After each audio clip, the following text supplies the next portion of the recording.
রাত তখন প্রায় 1-2টা। ঢাকার এক শান্ত গলির শেষ প্রান্তে তন্ময় একা বসে ল্যাপটপে কাজ করছিল। হঠাৎ তার ফোনে একটা অপরিচিত নম্বর থেকে কল আসে। হ্যালো তন্ময়। জি, কে বলছেন? ওপাশে কয়েক সেকেন্ড নীরবতা, তারপর খুব নিচু স্বরে একটা কথা শোনা গেল। তুমি জানো না, কিন্তু কেউ তোমার ঘরে ঢুকে পড়েছে।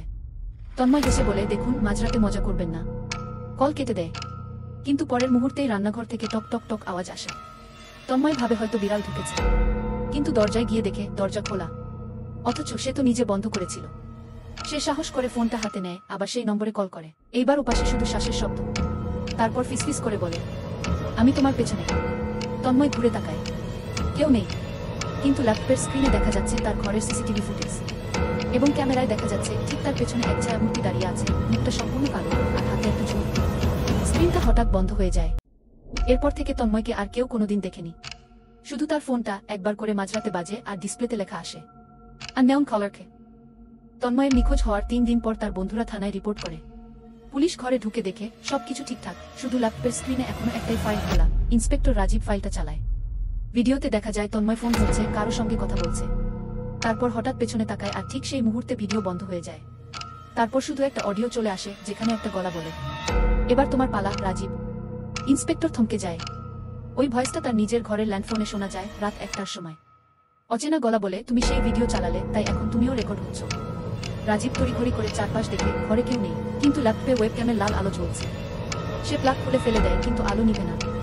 আর স্ক্রিনে লেখা আসে, পরের সকালে তার টেবিলের উপর পাওয়া যায় শুধু একটা ফাইল। তারপর থেকে ইন্সপেক্টর রাজীব নিখোঁজ। এখন পুলিশের ডেটাবেজে সেই নম্বরটি প্রতিদিন রাত 1-2-5-7-এ এক একজনের ফোনে আসে। নম্বরটা ধরা যায় না, ট্র্যাক করা যায় না। শুধু কল ধরলেই শোনা যায় একটাই কথা, তুমি জানো না, কিন্তু কেউ তোমার ঘরে ঢুকে পড়েছে।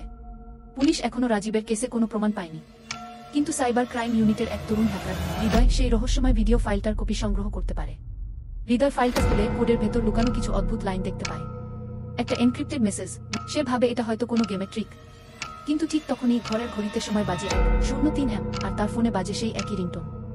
একটা ভুতুরে ধীরে ধীরে বাড়তে থাকা বিপ। হৃদয় ফোনটা বন্ধ করতে চায়, কিন্তু স্ক্রিনে লেখা আসে, ওয়েলকাম হৃদয়, রেকর্ডিং স্টার্টেড।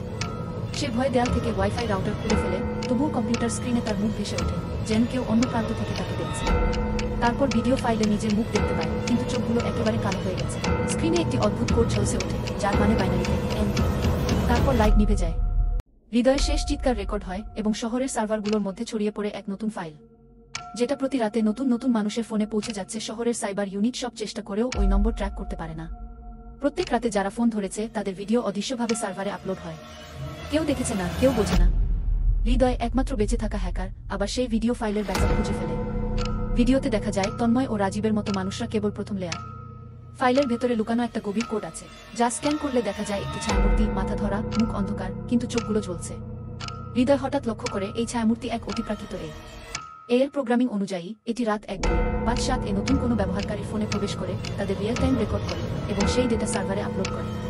হৃদয় বুঝতে পারে এই আননোন কলার মানুষ নয়, এটি একটি স্মার্ট ছায়া, যা মানুষের ভয় ব্যবহার করে বেঁচে থাকে। ঠিক তখনই হৃদয়ের ফোনে বাজে সেই একই ভয়। ফোনের স্ক্রিনে দেখা যায় একটি বার্তা, welcome Hriday, you are next. Hriday পিছনে তাকায়, ঘর খালি, কিন্তু তার ল্যাপটপের ক্যামেরা থেকে যেন কেউ তাকে স্ট্রিমিং করে দেখছে। পরের সকালে হৃদয়ের কম্পিউটার এবং ফোন মিলিয়ে কিছুই পাওয়া যায় না, শুধু সার্ভারের মধ্যে নতুন একটি ফাইল আপলোড হয়েছে। শহরে নতুন আতঙ্ক, খরচ এখন প্রতিটি ফোনে আছেই। শেষ দৃশ্য, রাত্রির অন্ধকারে একটি ফোন বাজে এবং ফিসফিস করে শোনা যায়, তুমি জানো না, কিন্তু আমি সবসময় তোমার পাশে আছি।